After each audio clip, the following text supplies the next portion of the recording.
नमस्कार, न्यूज 18 मध्य प्रदेश छत्तीसगढ़ देख रहे हैं आप। मैं हूं आपके साथ प्रशांत कटारे और बुलेटिन की शुरुआत अहम खबर के साथ। और सबसे पहले बात महंगाई की मार की। पेट्रोल डीजल के भाव में लगातार तेजी जारी है। पिछले 15 दिनों में पेट्रोल जहां 7.97 रुपए प्रति लीटर महंगा हुआ है, वहीं डीजल की कीमत भी 8.88 रुपए प्रति लीटर बढ़ गई है। पेट्रोल और डीजल की कीमतों में इजाफा आज फिर बड़े पेट्रोल और डीजल के दाम, डीजल 60 पैसे और पेट्रोल 35 पैसे महंगा हुआ है। और 15 दिनों में ये पेट्रोल और डीजल में बड़ी बढ़ोतरी अभी तक हो चुकी है। करीब 8.88 डीजल महंगा हो चुका है, जबकि 7.97 पेट्रोल महंगा हो चुका है। और ये वृद्धि लगातार जारी है। दरअसल पिछले 15 दिन से ज्यादा के वक्त से रोज पेट्रोल के दामों में बदलाव वाली प्रक्रिया शुरू हो गई है और उसी के बाद लगातार पेट्रोल और डीजल के दामों में इजाफा हो रहा है। हालांकि दलील ये दी जा रही है कि राज्य और केंद्र के पास जो राजस्व की कमी है, जो दूसरे मदों से कमी हुई है, उसकी भरपाई सरकारें पेट्रोल और डीजल पर लगाने वाले टैक्स से करना चाहती हैं और उसी प्रक्रिया का ये नतीजा है। पेट्रोल और डीजल दोनों के दाम बढ़े हैं पिछले 15 दिनों में और छोटी वृद्धि नहीं बल्कि बड़ी वृद्धि हुई है। अभी तक डीजल 8.88 बढ़ चुका है, जबकि पेट्रोल का अगर जिक्र करें तो 7.97 यानी कि करीब 8 रुपए पेट्रोल के दामों में भी इजाफा हुआ है। हालांकि अंतर्राष्ट्रीय बाजार में जहां क्रूड ऑयल के दाम बेहद नीचे चले गए थे, वो भी अब वापसी कर रहे हैं धीरे धीरे और स्वाभाविक है कि उसका असर देश पर भी होता है। लेकिन उस लिहाज से जो बढ़ोतरी हो रही है वो कहीं ज्यादा नजर आती है और इसकी मार आम जनता पर पड़ना तय है। तो पेट्रोल और डीजल में बड़ा इजाफा पिछले 15 दिनों में हो चुका है। 8 रुपए करीब पेट्रोल के दाम बढ़ चुके हैं प्रति लीटर के हिसाब से, जबकि डीजल का जिक्र करें 8.88 डीजल के दामों में भी अभी तक पिछले 15 दिनों के अंदर बढ़ोतरी हो चुकी है। और जबलपुर से पवन पटेल हमारे साथ जुड़ रहे हैं। पवन, पेट्रोल और डीजल के दाम बढ़ रहे हैं, स्वाभाविक है अगर आपको काम करना है, घर से निकलना है, आना जाना है तो पेट्रोल डीजल तो डलवाना ही होगा, लेकिन मार जरूर आम जनता पर सीधे तौर पर पड़ रही है। क्या सोचते हैं लोग जो पेट्रोल डीजल भरवाने आ रहे हैं इस बढ़ोतरी को लेकर?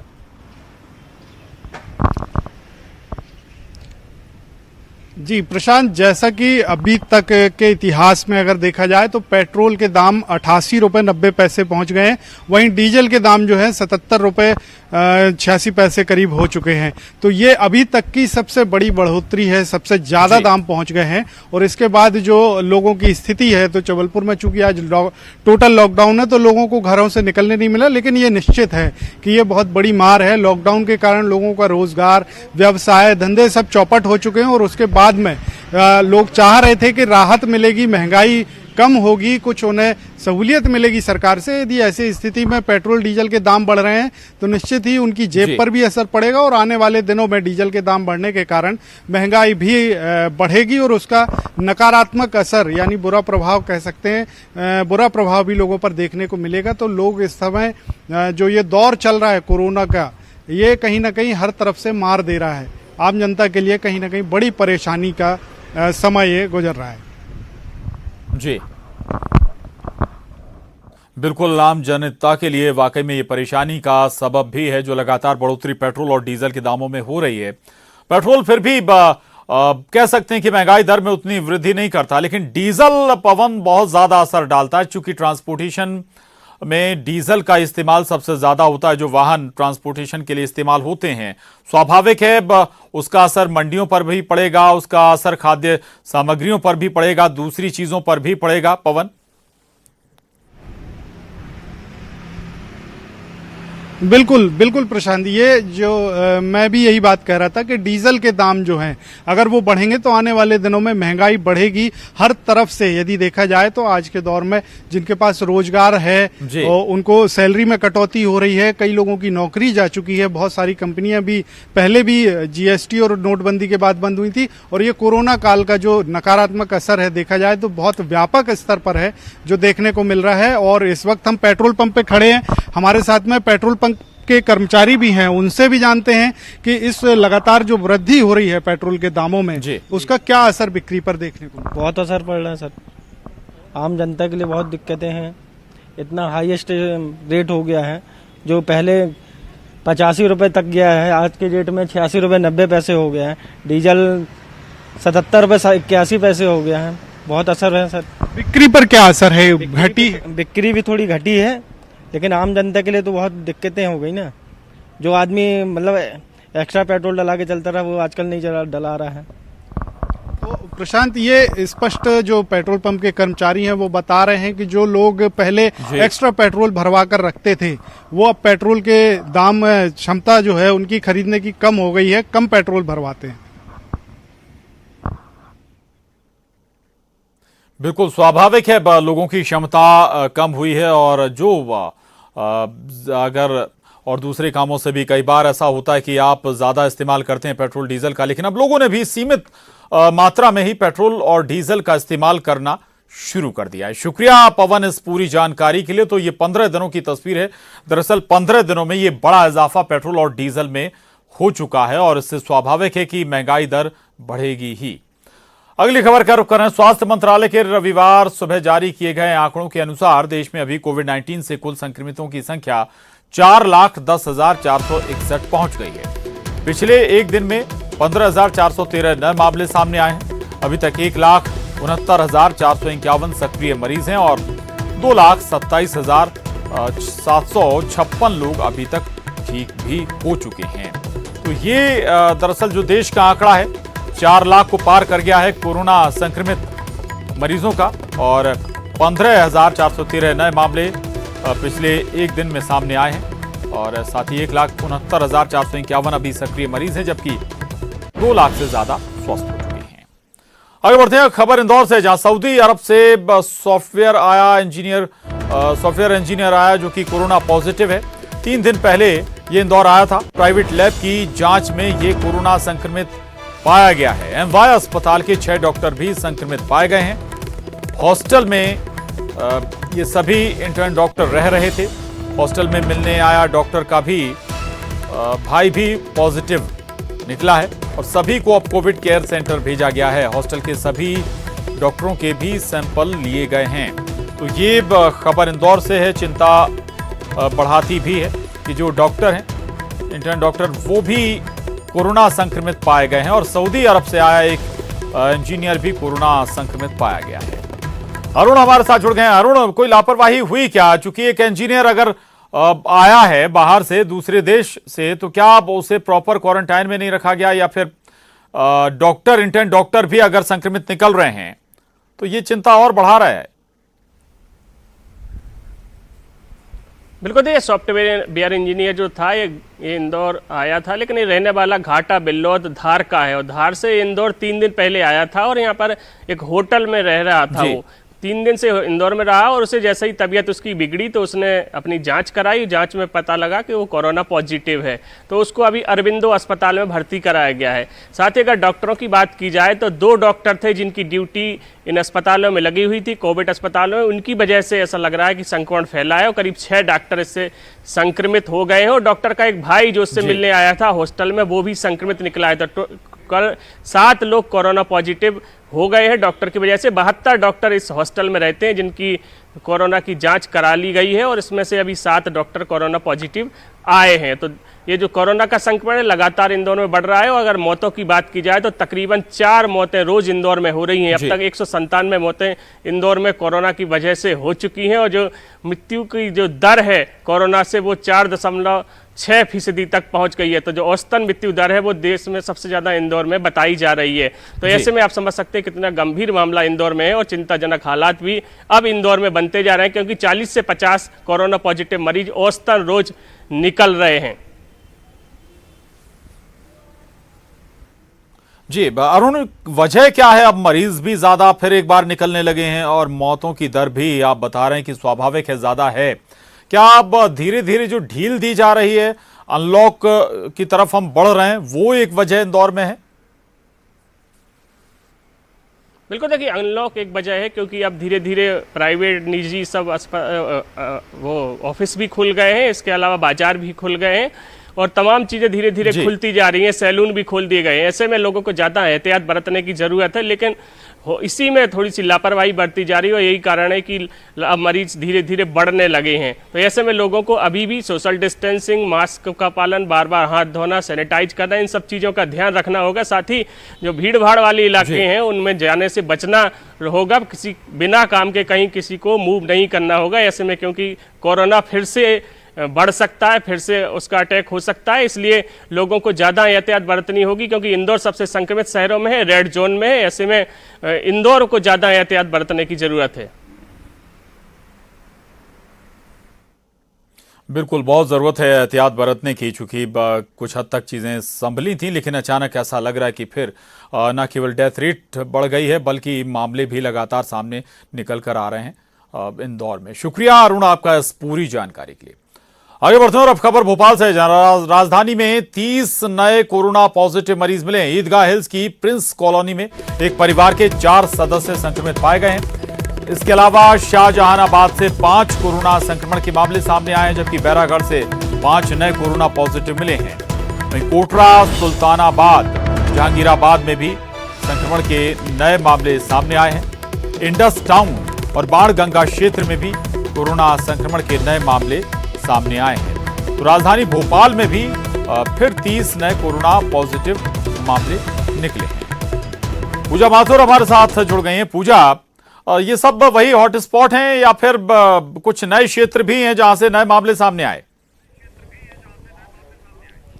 देखिए प्रशांत, हॉटस्पॉट जोनों से लगातार कोरोना पॉजिटिव मिलने का सिलसिला तो जारी है ही, लेकिन इसके साथ जब से अनलॉक फेज 1 की शुरुआत हुई है, अब ये संक्रमण और अपना दायरा बढ़ाता हुआ दिखाई दे रहा है, पैर ज्यादा पसारता हुआ दिख रहा है। यही वजह है कि हॉटस्पॉट जोन के साथ साथ अब जो शहर के अन्य क्षेत्र हैं वहां भी यहाँ ये संक्रमण अपनी पहुंच बनाता हुआ दिखाई दे रहा है। खासकर बात करते हैं घनी आबादी वाले क्षेत्रों की और स्लम बस्तियों की, वहां कुछ ज्यादा ही परेशानियों का सामना लोगों को करना पड़ रहा है क्योंकि क्वारंटाइन होने की कुछ पुख्ता व्यवस्था उनके पास नहीं है। और लगातार जिस तरह से केंद्र सरकार की गाइडलाइन में चेंज होते जा रहे हैं, पहले क्वारंटाइन पीरियड 14 दिन का होता था, फिर 10 दिन का किया गया। अब कई जगह ऐसे स्वास्थ्य परीक्षण हो रहे हैं कि लोगों को 7 दिन तक क्वारंटाइन करने की व्यवस्था की जा रही है, लेकिन कहीं ना कहीं अभी भी उसका पूरी तरह पालन नहीं हो पा रहा है। कुछ उलझने जरूर इस बीच आ रही हैं जिसकी वजह ये संक्रमण बढ़ता ही जा रहा है। और यही वजह है कि राजधानी भोपाल में पहले तो कोरोना बम फूटता हुआ दिखाई दे रहा था। बीते सप्ताह की बात करें तो 50 से ज्यादा रोजाना की संख्या में कोरोना पॉजिटिव मरीज मिलते थे, लेकिन अब जो इस वीक की शुरुआत हुई है तो बीते 2 दिनों से थोड़ा सा कंट्रोल होता हुआ सिचुएशन दिख रहा है। जो सिचुएशन है वो ये है कि अब 30 तक की संख्या में लोग संक्रमित मिल रहे हैं। हालांकि यह संख्या शाम tक बढ़ने की भी उम्मीद की जा रही है, लेकिन जो हॉटस्पॉट जोन है उनके साथ साथ जो शहर के अन्य क्षेत्र हैं वो भी खासा प्रभावित होते हुए। कितने मामले सामने आ रहे हैं कि सैंपल कितने लिए गए, कितने लोगों की सैंपलिंग हुई और किन किन क्षेत्रों से खासतौर पर यह सैंपलिंग हुई, ये बहुत महत्वपूर्ण है। पूजा, बिल्कुल प्रशांत, जैसा मैंने आपको पहले ही बताया कि घनी आबादी वाले क्षेत्रों का फोकस सरकार का जमा हुआ है और उन्हीं क्षेत्रों से ज्यादा सैंपलिंग कलेक्ट की जा रही है क्योंकि एक रणनीति तैयार की गई है और इस स्ट्रैटेजी के तहत उन्हीं लोगों के सैंपल्स कलेक्ट किए जा रहे हैं जो फर्स्ट कॉन्टैक्ट पर्सन के हिस्ट्री में आते हैं। यानी कि जो कॉन्टैक्ट हिस्ट्री ट्रेस की जाती है उसमें जो भी कॉन्टैक्ट होता है संक्रमित मरीज से, सीधे डायरेक्ट कॉन्टैक्ट वाले पर्सन जो होते हैं उनकी ही स्वाब सैंपल्स टेस्ट किए जा रहे हैं, उनकी ही टेस्टिंग की जा रही है। हालांकि एक बड़े तौर पर सर्वे अभियान भी चलाने की कल से शुरुआत होनी थी, लेकिन ऐन वक्त पर कुछ टेक्निकल फॉल्ट आने की वजह से यह अभियान शुरू नहीं हो सका। इस अभियान के तहत घनी आबादी में जाकर के स्वास्थ्य सर्वे परीक्षण लोगों का करना था, जिसमें हर एक घर को, हर एक टीम को टारगेट दिया गया था और लगभग 4 से 5 लाख के घरों का टारगेट सेट किया गया था कि वहां ये जाएंगे जो डेंस एरिया है पॉपुलेशन वाइज और वहां जाकर के सैंपल कलेक्ट करने हैं। लेकिन किसी कारणवश ये नहीं हो पाया, तो अब नई तारीख फिर से तय होगी और इसके तहत फिर से एक अभियान चलाया जाएगा, महाअभियान, जिसके तहत लोगों की स्क्रीनिंग और टेस्टिंग का काम फिर से किया जाएगा। बिल्कुल, फिर से दोबारा सर्वे होगा और स्वाभाविक है कि काबू पाने की हर मुमकिन कोशिश शासन और प्रशासन के जरिए कोरोना पर राजधानी भोपाल में हो रही है। शुक्रिया पूजा आपका इस पूरी जानकारी के लिए। वक्त एक छोटे से ब्रेक का है, फौरन लौटेंगे।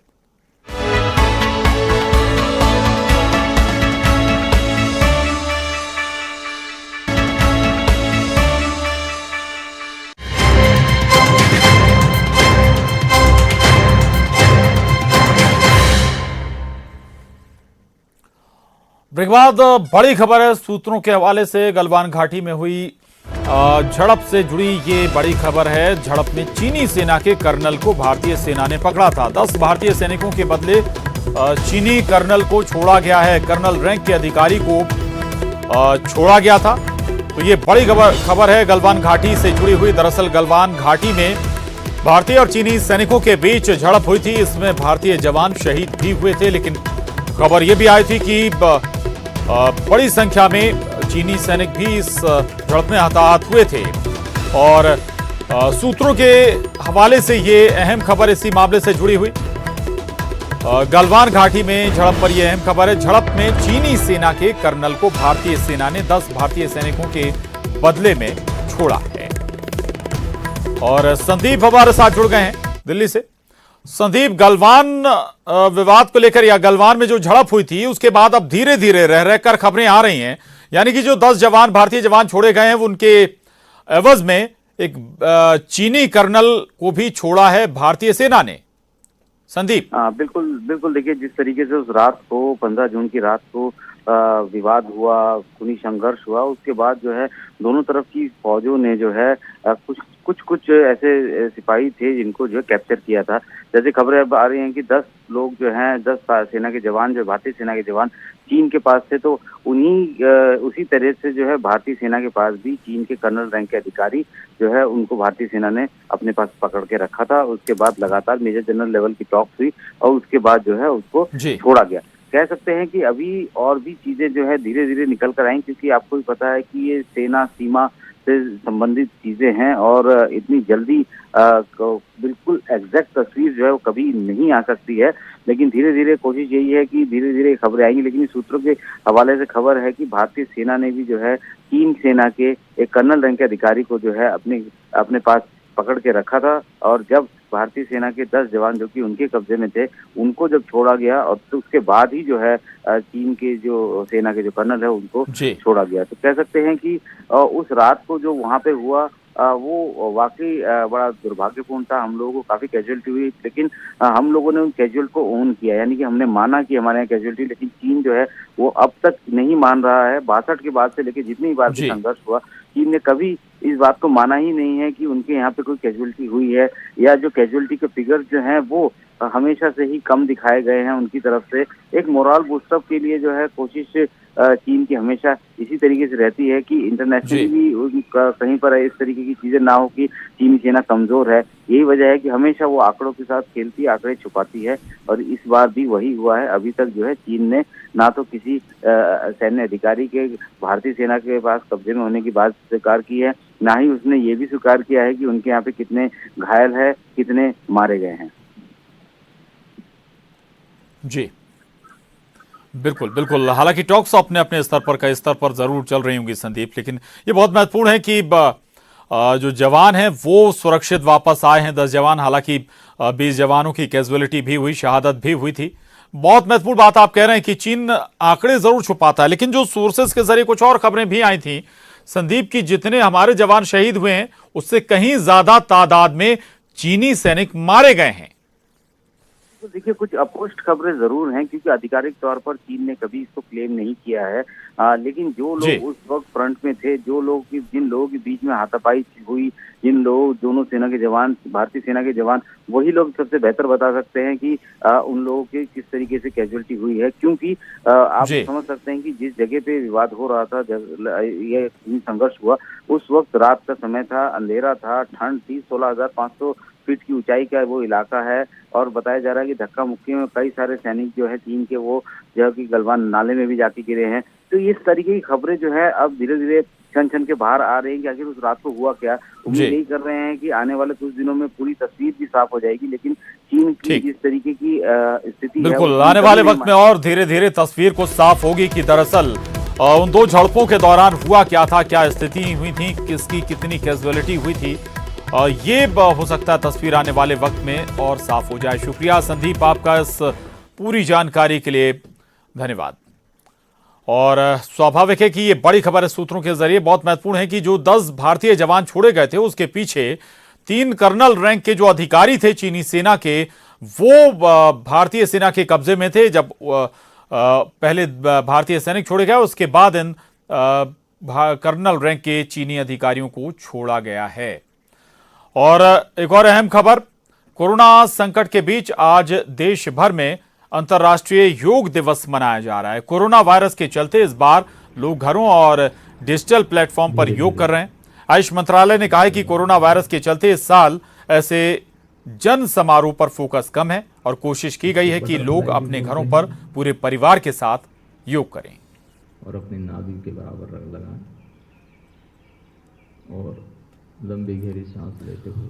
उधर योग दिवस के मौके पर पीएम मोदी ने देश को संबोधित किया। पीएम ने कहा कि बच्चे, बड़े, युवा, परिवार के बुजुर्ग सभी जब एक साथ योग के माध्यम से जुड़ते हैं तो पूरे घर में एक ऊर्जा का संचार होता है। इसलिए इस बार का योग दिवस भावनात्मक योग का भी दिन है। छठे अंतर्राष्ट्रीय योग दिवस की आप सभी को बहुत बहुत बधाई और शुभकामनाएं। अंतर्राष्ट्रीय योग दिवस का ये दिन एक प्रकार से एकजुटता का दिन है। ये विश्व बंधुत्व के संदेश का दिन है। ये वननेस ऑफ ह्यूमननेस का दिन है जो हमें जोड़े, साथ लाए, वही तो योग है। कोरोना के इस संकट के दौरान दुनिया भर के लोगों का my life my yoga video blogging competition में हिस्सा लेना इस बात को दिखाता है कि योग के प्रति उत्साह कितना बढ़ रहा है, कितना व्यापक है। अंतर्राष्ट्रीय योग दिवस की theme yoga at home and yoga with family ये तय हुई है। आज हम सब सामूहिक कार्यक्रमों से दूर रहकर घर में ही अपने परिवार के साथ मिलकर योग कर रहे हैं। अगर मैं दूसरे शब्दों में कहूं तो ये भावात्मक योग का भी दिन है। हमारी फैमिली बॉन्डिंग को भी बढ़ाने का दिन है। कोरोना पैंडेमिक के कारण आज दुनिया योग की जरूरत को पहले से भी अधिक गंभीरता से महसूस कर रही है। अगर हमारी इम्यूनिटी स्ट्रांग हो तो हमें इस बीमारी को हराने में बहुत मदद मिलती है। इम्यूनिटी को बढ़ाने के लिए योग की अनेक विधियां हैं, अनेक प्रकार के आसन है। तो योग दिवस पर हर आम और खास लोग योग करते नजर आए। अंतर्राष्ट्रीय योग दिवस पर देश के बड़े बड़े दिग्गजों ने भी योगाभ्यास किया। हम आपको 4 दिग्गजों के योग आसन की तस्वीरें दिखा रहे हैं। केंद्रीय मंत्री प्रकाश जावड़ेकर, मुख्तार अब्बास नकवी, धर्मेंद्र प्रधान के साथ साथ लोकसभा स्पीकर ओम बिरला ने योग करके फिट रहने का मंत्र दिया। ये तस्वीरें आपके टीवी स्क्रीन पर है। तमाम दिग्गजों ने भी आज के खास दिन योग किया।